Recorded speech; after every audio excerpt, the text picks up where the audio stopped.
So today is the third day on fundamental theorem of calculus. If you recall, on the first day we just learned about the basic formula that you see right here. You know, the idea that first you integrate and then you plug in the b and then you plug in the a. And then the second day, last class, we started to introduce the concept of amount of change. So it started to become an application of fundamental theorem. And today we're going to develop that application in contextual problems. So first of all, let's remember that fundamental theorem of calculus, we're thinking of that as the amount of change,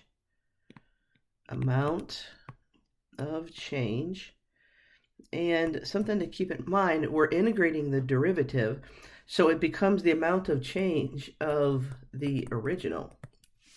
So it's the amount of change of f of x, but let's get more specific from a to b.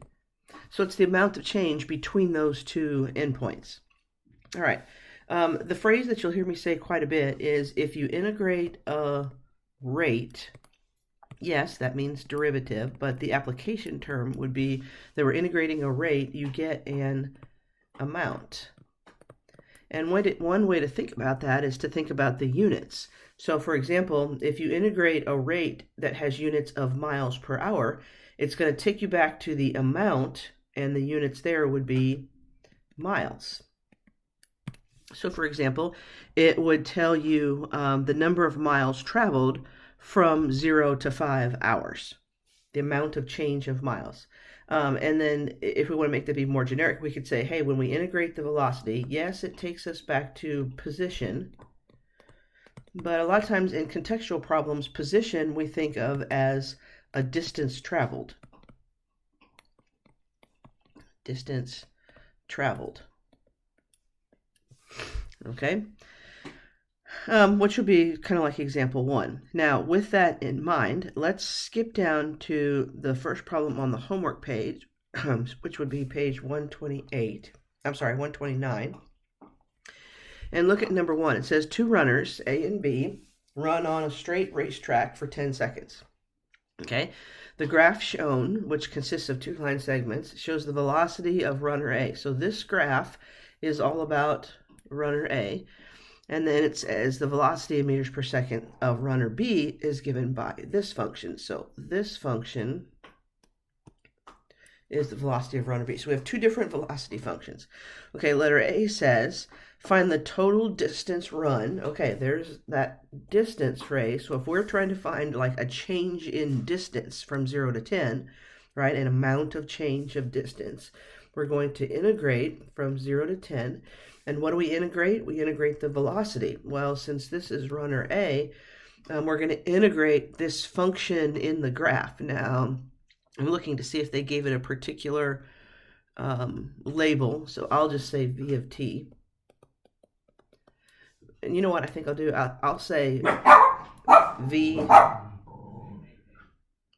sub a of t, since we really have 2 velocity functions, one for runner A, one for runner B. Okay.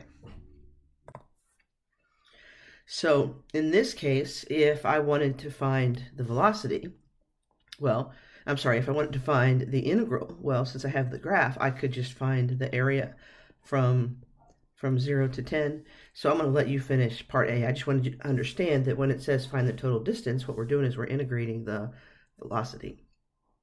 Okay, so let's go back up to the notes.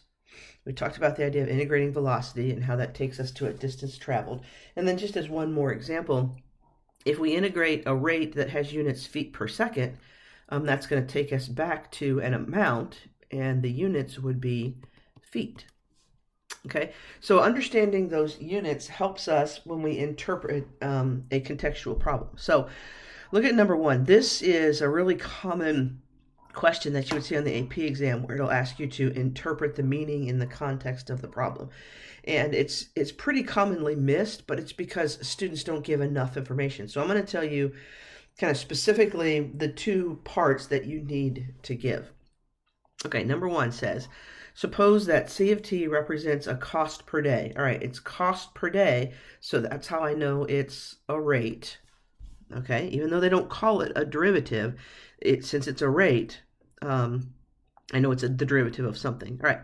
So the cost per day to heat your house measured in dollars per day, where T is measured in days and T equals 0 corresponds to January 1st. Okay. Well, you can see it's dated 1993. So T equals 0 is January 1st. So for example, on letter A, when it says from 0 to 90, that means we're talking 90 days starting on January 1st. Okay. So interpret the meaning of this integral in the context of the problem. So if it's in the context of the problem, you don't want to use math words. Like you don't want to say integral or C of T or T equals 90. What you want to do is use only contextual words. So the first thing is you're going to interpret, what does it mean if you integrate C? Well, just like we talked up at the top, if I integrate cost per day, it takes me back to cost. So I want to say that this is the cost. And you always want to give units. I know this seems silly, but it's the cost in what? In dollars. So I'll put here in dollars. I don't know what other kind of cost there would be, I guess, unless you paid in chickens or something. All right, so it's the cost in dollars. So that's the first part. What does it mean to integrate the C? And now bring in the 0 and 90. And again, make sure you use units. So it's the cost in dollars. Now, usually you can just repeat what you read in the problem. The cost to do what? To heat your house.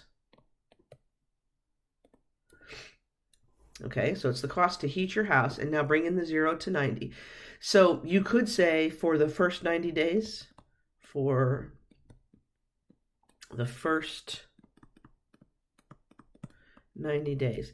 Now, one thing that I always like to point out, if you just say for 90 days, then you haven't given specific enough, because 90 days might be from, you might be integrating from 30 to 120.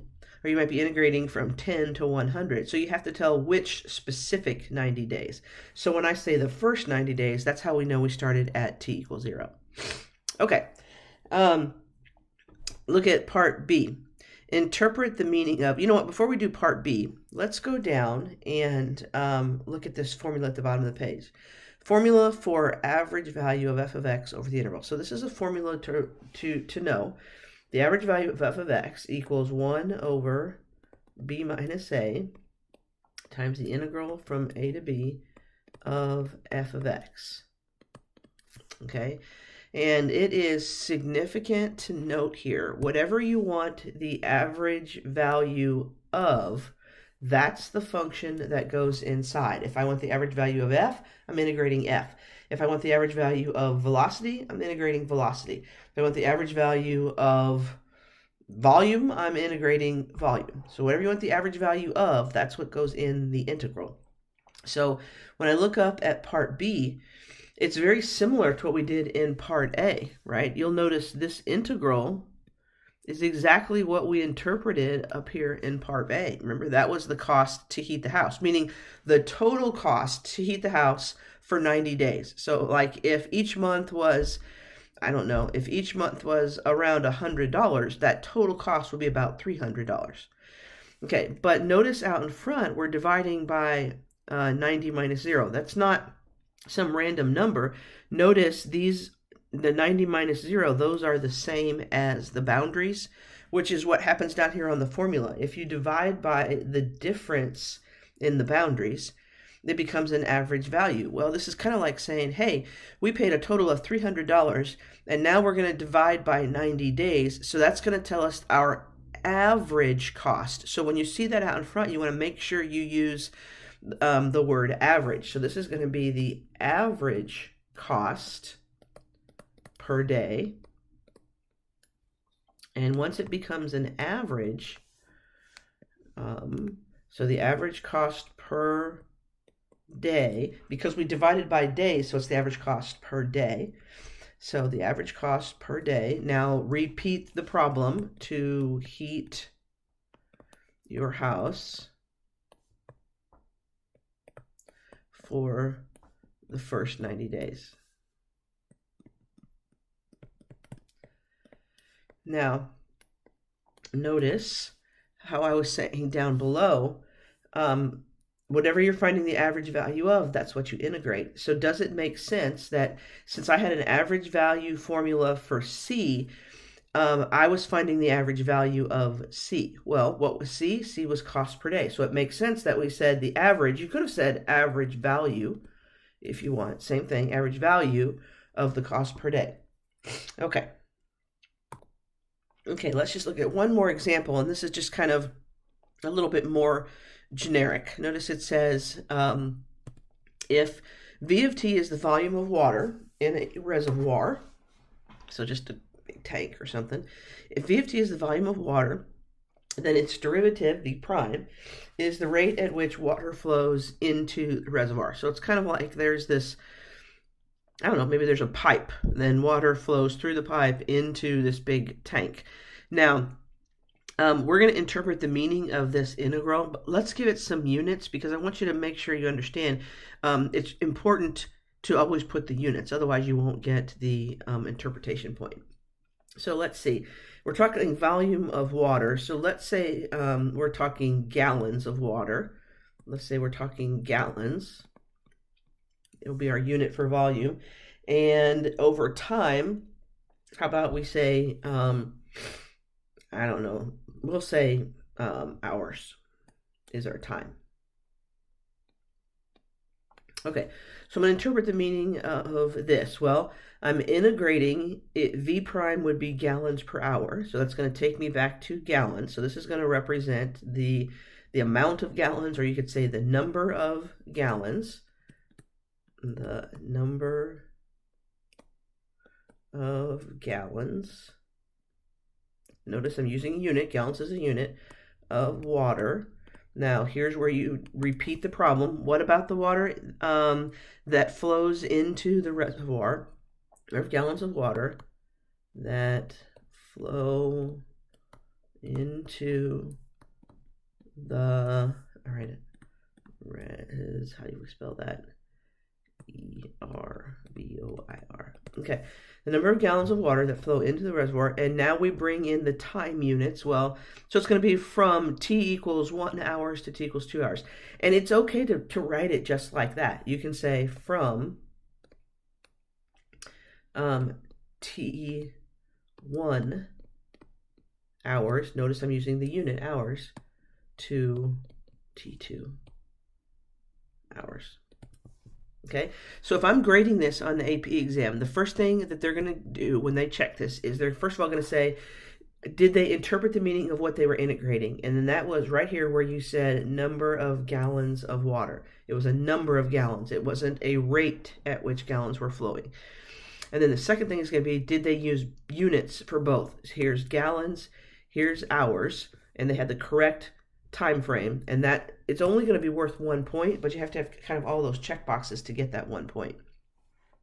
Okay, so like I said, there's not really anything new. We were just kind of turning that application into a contextual application. So down here on the homework, which is the next 2 pages, 129 and 30, I already gave you an example for A and B. I want you to take a look at number 2A. It says the rate at which water flows out of a pipe. So that's similar to what we were talking a minute ago. The rate at which water flows out of a pipe, so we have gallons per hour, is given by the differential function r of time t. So notice on this table, the r of t, that's my gallons per hour. R of t, that's my gallons per hour. That's the rate. So in this case, they didn't give me the equation. They just gave me a table of values. So the table shows the rate as measured every 3 hours for a 24-hour period. Okay, so letter A, use a midpoint Riemann sum. All right, don't get hung up yet on what they say to use. Make sure you try and figure out what are they asking me to find. So it says use a midpoint Riemann sum with 4 subdivisions of equal length to approximate. Okay, there it is. I'm approximating this value. Okay, well, how do I find an integral? Well, I would put it in my calculator if I knew the equation, but since I don't know the equation and I don't have a graph, they're saying approximate the integral by using a midpoint Riemann sum. Okay, so let's start there. They said 4 subdivisions of equal length. Well, if I'm going from 0 to 24, if I want 4 equal sections, wouldn't that be 0 to 6 would be one, 6 to 12 would be the next, 12 to 18 would be the next, and 18 to 24 would be the last. So we're doing 6-hour subdivisions, right? And so for a midpoint Riemann sum, all right, I'm going to say the integral from 0 to 24 of r of t, and I'm going to say is approximately, because we're approximating this value. And so instead of doing base times height plus base times height plus base times height, since all of them have a base of 6, I'm going to factor that 6 out in front. And so now I can just add up the height of each one. Well, what am I going to use for the height? How do I know in that first interval from 0 to 6 if I use 0, 3, or 6? Because it said a midpoint Riemann sum. So the height of the first one would be 10.4. And the height of the second one would be the midpoint from 6 to 12, so that would be 11.2. And the next midpoint would be 11.3. And the last midpoint would be 10.2. Okay, so I'll let you do the math, but now to finish part A, it says, using correct units, explain the meaning of your answer in terms of water flow. Okay, so let's practice. So we said, we start by, what does it mean to integrate R? Well, if we integrate gallons per hour, it takes us back to gallons. Okay, so we're going to say the number of gallons,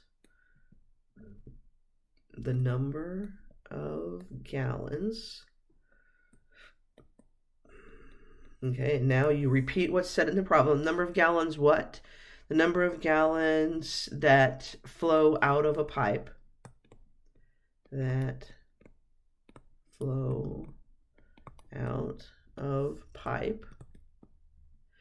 now you bring in the boundaries from 0 to 24. So we're going to say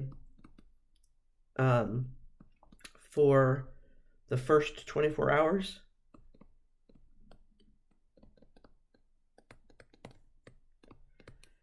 okay, hopefully you're kind of seeing a pattern. All right, I'll let you take part B. So I know I did a little bit of the homework for you, but I kind of wanted you to see how you handle distance, and then how you handle if they say to use a Riemann sum to estimate, because a lot of times Riemann sums become a part of these problems. All right, so good luck, and I'll check back with you to see if you have any questions later on.